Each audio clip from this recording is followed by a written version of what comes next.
존경하는 국민 여러분, 저는 오늘 비상계엄에 관한 입장을 밝히기 위해 이 자리에 섰습니다.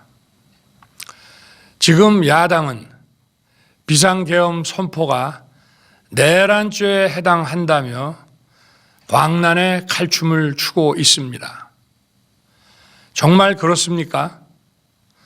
과연 지금 대한민국에서 국정마비와 국헌문란을 벌이고 있는 세력이 누구입니까?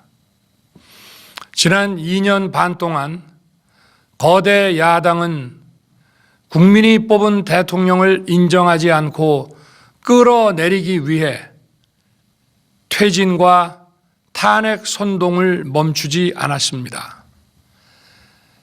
대선 결과를 승복하지 않은 것입니다. 대선 이후부터 현재까지 무려 178회에 달하는 대통령 퇴진 탄핵 집회가 임기 초부터 열렸습니다. 대통령의 국정 운영을 마비시키기 위해 우리 정부 출범 이후부터 지금까지 수십 명의 정부 공직자 탄핵을 추진했습니다.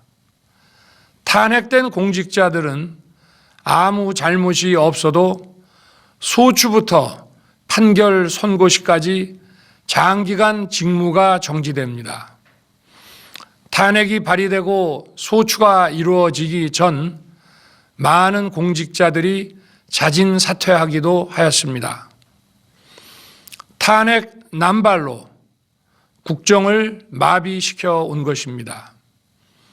장관, 방통위원장 등을 비롯하여 자신들의 비위를 조사한 감사원장과 검사들을 탄핵하고 판사들을 겁박하는 지경에 이르렀습니다. 자신들의 비위를 덮기 위한 방탄 탄핵이고 공직기관과 법질서를 완전히 무너뜨리는 것입니다. 뿐만 아니라 위헌적 특검 법안을 27번이나 발의하면서 정치 선동 공세를 가해 왔습니다. 급기야는 범죄자가 스스로 자기에게 면죄부를 주는 셀프 방탄 입법까지 밀어붙이고 있습니다. 거대 야당이 지배하는 국회가 자유민주주의의 기반이 아니라 자유민주주의 헌정 질서를 파괴하는 괴물이 된 것입니다. 이것이 국정마비요, 국가 위기 상황이 아니면 무엇이란 말입니까? 이것뿐만이 아닙니다. 지금 거대 야당은 국가 안보와 사회 안전까지 위협하고 있습니다. 예를 들어 지난 6월 중국인 3명이 드론을 띄워 부산에 정박 중이던 미국 항공모함을 촬영하다 적발된 사건이 있었습니다. 이들의 스마트폰과 노트북에서는 최소 2년 이상 한국의 군사시설들을 촬영한 사진들이 발견됐습니다. 지난달 40일에는 40대 중국인이 드론으로 국정원을 촬영하다 붙잡혔습니다. 이 사람은 중국에서 입국하자마자 곧장 국정원으로 가서 이 같은 일을 벌인 것으로 확인됐습니다. 하지만 현행 법률로는 외국인의 간첩 행위를 간첩죄로 처벌할 길이 없습니다. 이러한 상황을 막기 위해 형법의 간첩죄 조항을 수정하려 하였지만 거대 야당이 완강히 가로막고 있습니다. 지난 정권 당시 국정원의 대공수사권을 박탈한 것도 모자라서 국가보안법 폐지도 시도하고 있습니다. 국가 안보를 위협하는 간첩을 잡지 말라는 것 아닙니까? 북한의 불법적인 핵무장과 미사일 위협 도발에도, GPS 교란과 오물 풍선에도, 민주노총 간첩 사건에도 거대 야당은 이에 동조할 뿐 아니라 오히려 북한 편을 들면서 이에 대응하기 위해 고군분투하는 정부를 흠집내기만 했습니다. 북한의 불법 핵 개발에 따른 UN 대북 제재도 먼저 풀어야 한다고 주장합니다.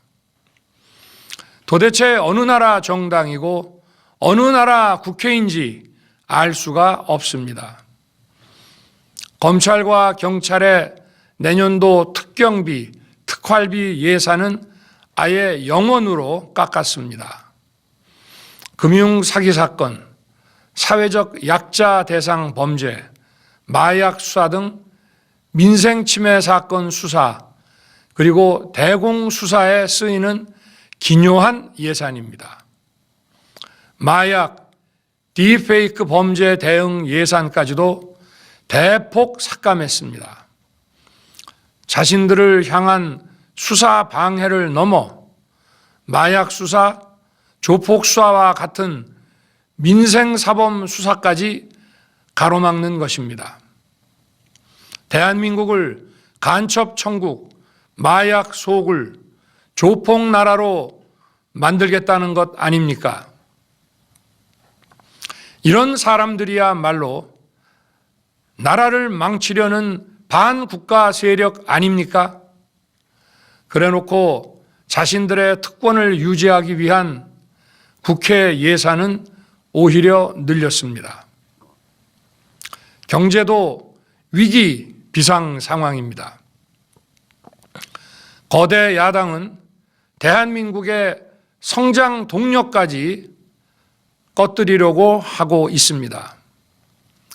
민주당이 삭감한 내년 예산 내역을 보면 잘 알 수 있습니다.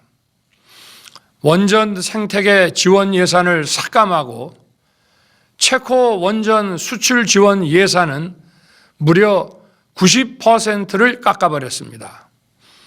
차세대 원전 개발 관련 예산은 거의 전액을 삭감했습니다. 기초과학연구, 양자, 반도체, 바이오 등 미래 성장 동력 예산도 대폭 삭감했습니다.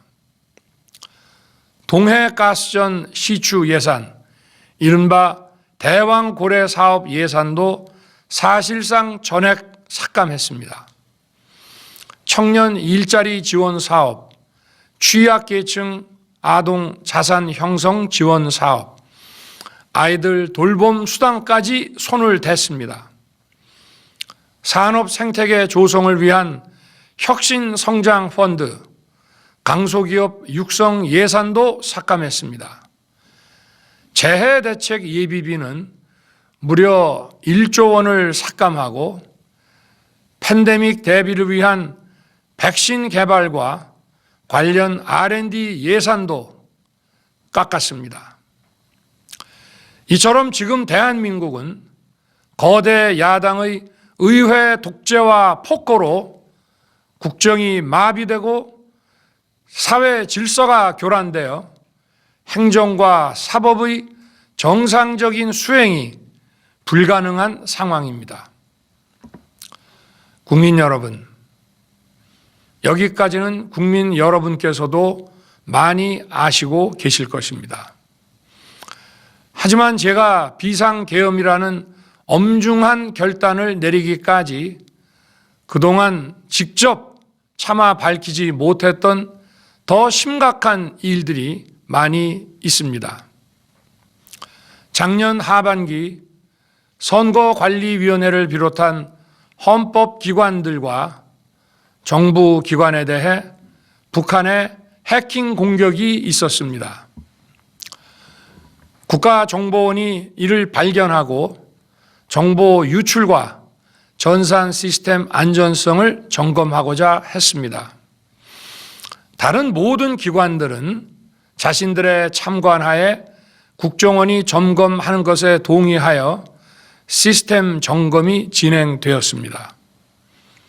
그러나 선거관리위원회는 헌법기관임을 내세우며 완강히 거부하였습니다. 그러다가 선관위의 대규모 채용 부정 사건이 터져 감사와 수사를 받게 되자 국정원의 점검을 받겠다고 한 발 물러섰습니다. 그렇지만 전체 시스템 장비의 아주 일부분만 점검에 응하였고 나머지는 불응했습니다. 시스템 장비 일부분만 점검했지만 상황은 심각했습니다. 국정원 직원이 해커로서 해킹을 시도하자 얼마든지 데이터 조작이 가능하였고 방화벽도 사실상 없는 것이나 마찬가지였습니다. 비밀번호도 아주 단순하여 1, 2, 3, 4, 5 같은 식이었습니다. 시스템 보안관리 회사도 아주 작은 규모의 전문성이 매우 부족한 회사였습니다. 저는 당시 대통령으로서 국정원의 보고를 받고 충격에 빠졌습니다. 민주주의의 핵심인 선거를 관리하는 전산 시스템이 이렇게 엉터리인데 어떻게 국민들이 선거 결과를 신뢰할 수 있겠습니까? 선관위도 국정원의 보안 점검 과정에 입회하여 지켜보았지만 자신들이 직접 데이터를 조작한 일이 없다는 변명만 되풀이할 뿐이었습니다. 선관위는 헌법기관이고 사법부 관계자들이 위원으로 있어 영장에 의한 압수수색이나 강제 수사가 사실상 불가능합니다. 스스로 협조하지 않으면 진상규명이 불가능합니다. 지난 24년 4월 총선을 앞두고도 문제 있는 부분에 대한 개선을 요구했지만 제대로 개선되었는지는 알 수 없습니다. 그래서 저는 이번에 국방장관에게 선관위 전산 시스템을 점검하도록 지시한 것입니다. 최근 거대 야당 민주당이 자신들의 비리를 수사하고 감사하는 서울중앙지검장과 검사들, 헌법기관인 감사원장을 탄핵하겠다고 하였을 때 저는 이제 더 이상은 그냥 지켜볼 수만 없다고 판단했습니다. 뭐라도 해야 되겠다고 생각했습니다. 이들은 이제 곧 사법부에도 탄핵의 칼을 들이댈 것이 분명했습니다. 저는 비상계엄령 발동을 생각하게 되었습니다. 거대 야당이 헌법상 권한을 남용하여 위헌적 조치들을 계속 반복했지만 저는 헌법의 틀 내에서 대통령의 권한을 행사하기로 했습니다. 현재의 망국정 국정마비 상황을 사회 교란으로 인한 행정사법의 국가기능 붕괴 상태로 판단하여 계엄령을 발동하되 그 목적은 국민들에게 거대 야당의 반국가적 패악을 알려 이를 멈추도록 경고하는 것이었습니다. 그럼으로써 자유민주주의 헌정질서의 붕괴를 막고 국가 기능을 정상화하고자 하였습니다. 사실 12월 4일 계엄 해제 이후 민주당에서 감사원장과 서울중앙지검장 등에 대한 탄핵안을 보류하겠다고 발표하여 짧은 시간의 계엄을 통한 메시지가 일정 부분 효과가 있었다고 생각했습니다. 그러나 이틀 후 보류하겠다던 탄핵 소추를 그냥 해버렸습니다. 비상계엄의 명분을 없애겠다는 뜻이었습니다. 애당초 저는 국방장관에게 과거의 계엄과는 달리 계엄의 형식을 빌려 작금의 위기 상황을 국민들께 알리고 호소하는 비상조치를 하겠다고 했습니다. 그래서 질서 유지에 필요한 소수의 병력만 투입하고 실무장은 하지 말고 국회의 계엄 해제 의결이 있으면 바로 병력을 철수시킬 것이라고 했습니다. 실제로 국회의 계엄 해제 의결이 있자 국방부 청사에 있던 국방장관을 제 사무실로 오게 하여 즉각적인 병력 철수를 지시하였습니다. 제가 대통령으로서 발령한 이번 비상조치는 대한민국의 헌정 질서와 국헌을 망가뜨리려는 것이 아니라 국민들에게 망국의 위기 상황을 알려드려 헌정 질서와 국헌을 지키고 회복하기 위한 것입니다. 소규모이지만 병력을 국회에 투입한 이유도 거대 야당의 망국적 행태를 상징적으로 알리고 계엄 선포 방송을 본 국회 관계자와 시민들이 대거 몰릴 것을 대비하여 질서 유지를 하기 위한 것이지 국회를 해산시키거나 기능을 마비시키려는 것이 아님은 자명합니다. 300명 미만의 실무장하지 않은 병력으로 그 넓은 국회 공간을 상당 기간 장악할 수 없는 것입니다. 과거와 같은 계엄을 하려면 수만 명의 병력이 필요하고 광범위한 사전 논의와 준비가 필요하지만 저는 국방장관에게 계엄령 발령 담화 방송으로 국민들께 알린 이후에 병력을 이동시키라고 지시했습니다. 그래서 10시 30분 담화 방송을 하고 병력 투입도 11시 30분에서 12시 조금 넘어서 이루어졌으며 1시 조금 넘어 국회의 계엄 해제 결의가 있자 즉각 군 철수를 지시하였습니다. 결국 병력이 투입된 시간은 한두 시간 정도에 불과합니다. 만일 국회 기능을 마비시키려 했다면 평일이 아닌 주말을 기해서 계엄을 발동했을 것입니다. 국회 건물에 대한 단전 단수 조치부터 취했을 것이고 방송 송출도 제한했을 것입니다. 그러나 그 어느 것도 하지 않았습니다. 국회에서 정상적으로 심의가 이루어졌고 방송을 통해 온 국민이 국회 상황을 지켜보았습니다. 자유민주 헌정 질서를 회복하고 수호하기 위해 국민들께 망국적 상황을 호소하는 불가피한 비상조치를 했지만 사상자가 발생하지 않도록 안전사고 방지에 만전을 기하도록 하였고 사병이 아닌 부사관 이상 정예 병력만 이동시키도록 한 것입니다. 저는 이번 비상계엄을 준비하면서 오로지 국방장관하고만 논의하였고 대통령실과 내각 일부 인사에게 선포 직전 국무회의에서 알렸습니다. 각자의 담당 업무 관점에서 우려되는 반대 의견 개진도 많았습니다. 저는 국정 전반을 보는 대통령의 입장에서 현 상황에서 이런 조치가 불가피하다고 설명했습니다. 군 관계자들은 모두 대통령의 비상계엄 발표 이후 병력 이동 지시를 따른 것이니만큼 이들에게는 전혀 잘못이 없습니다.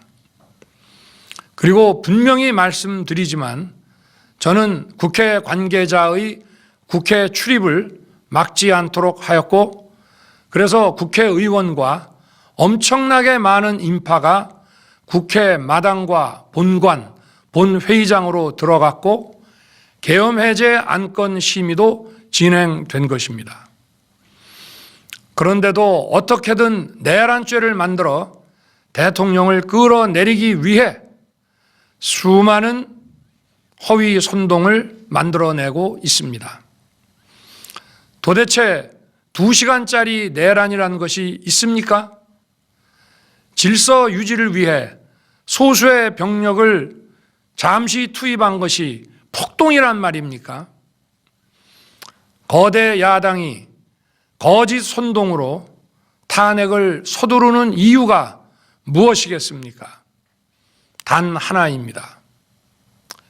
거대 야당 대표의 유죄 선고가 임박하자 대통령의 탄핵을 통해 이를 회피하고 조기 대선을 치르려는 범죄를 덮고 국정을 장악하려는 것입니다. 이야말로 국헌문란 행위 아닙니까? 저를 탄핵하든 수사하든 저는 이에 당당히 맞설 것입니다. 저는 이번 계엄 선포와 관련해서 법적, 정치적 책임 문제를 회피하지 않겠다고 이미 말씀드린 바 있습니다. 저는 대통령 취임 이후 지금까지 단 한순간도 개인적인 인기나 대통령 임기 자리 보존에 연연해 온 적이 없습니다. 자리 보존 생각만 있었다면 국헌문란 세력과 구태여 맞서 싸울 일도 없었고 이번과 같이 비상계엄을 선포하는 일은 더더욱 없었을 것입니다. 5년 임기 자리 지키기에만 매달려 국가와 국민을 외면할 수 없었습니다. 저를 뽑아주신 국민의 뜻을 저버릴 수 없었습니다. 하루가 멀다 하고 다수의 힘으로 입법 폭고를 일삼고 오로지 방탄에만 혈안되어 있는 거대 야당의 의회 독재에 맞서 대한민국의 자유민주주의와 헌정 질서를 지키려 했던 것입니다.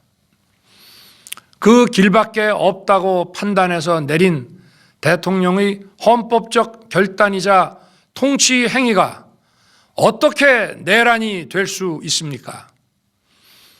대통령의 비상계엄 선포권 행사는 사명권 행사, 외교권 행사와 같은 사법심사의 대상이 되지 않는 통치 행위입니다.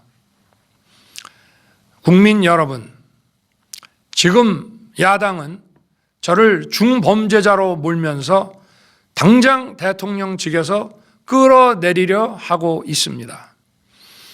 만일 망국적 국헌문란 세력이 이 나라를 지배한다면 어떤 일이 벌어지겠습니까? 위헌적인 법률, 셀프 면죄부 법률, 경제 폭망 법률들이 국회를 무차별 통과해서 이 나라를 완전히 부술 것입니다. 원전 산업, 반도체 산업을 비롯한 미래 성장 동력은 고사될 것이고 중국산 태양광 시설들이 전국의 살림을 파괴할 것입니다. 우리 안보와 경제의 기반인 한미 동맹, 한미일 공조는 또다시 무너질 것입니다. 북한은 핵과 미사일을 고도화하여 우리의 삶을 더 심각하게 위협할 것입니다. 그러면 이 나라 대한민국의 미래가 어떻게 되겠습니까? 간첩이 활개치고 마약이 미래 세대를 망가뜨리고 조폭이 설치는 그런 나라가 되지 않겠습니까? 지금껏 국정 마비와 국헌 문란을 주도한 세력과 범죄자 집단이 국정을 장악하고 대한민국의 미래를 위협하는 일만큼은 어떤 일이 있어도 막아야 합니다. 저는 끝까지 싸울 것입니다. 국민 여러분, 국정 마비의 망국적 비상 상황에서 나라를 지키기 위해, 국정을 정상화하기 위해 대통령의 법적 권한으로 행사한 비상계엄 조치는 대통령의 고도의 정치적 판단이고 오로지 국회의 해제 요구만으로 통제할 수 있는 것입니다. 이것이 사법부의 판례와 헌법학계의 다수 의견임을 많은 분들이 알고 있습니다. 저는 국회 해제 요구를 즉각 수용했습니다. 계엄 발령 요건에 관해 다른 생각을 가지고 계신 분들도 있습니다만, 나라를 살리려는 비상 조치를 나라를 망치려는 내란 행위로 보는 것은 여러 헌법학자와 법률가들이 지적하는 바와 같이 우리 헌법과 법 체계를 심각한 위험에 빠뜨리는 것입니다.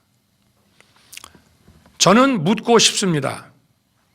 지금 여기저기서 광란에 칼춤을 추는 사람들은 나라가 이 상태에 오기까지 어디서 도대체 무엇을 했습니까? 대한민국의 상황이 위태롭고 위기에 놓여 있다는 생각도 전혀 하지 않았다는 말입니까? 공직자들에게 당부합니다. 엄중한 안보 상황과 글로벌 경제 위기에서 국민의 안전과 민생을 지키는 일에 흔들림 없이 매진해 주시기 바랍니다. 국민 여러분, 지난 2년 반 저는 오로지 국민만 바라보며 자유민주주의를 지키고 재건하기 위해 불의와 부정, 민주주의를 가장한 폭거에 맞서 싸웠습니다. 피와 땀으로 지켜온 대한민국, 우리의 자유민주주의를 지키는 길에 모두 하나가 되어 주시길 간곡한 마음으로 호소드립니다. 저는 마지막 순간까지 국민 여러분과 함께 싸우겠습니다. 짧은 시간이지만 이번 계엄으로 놀라고 불안하셨을 국민 여러분께 다시 한번 사과드립니다. 국민 여러분에 대한 저의 뜨거운 충정만큼은 믿어 주십시오. 감사합니다.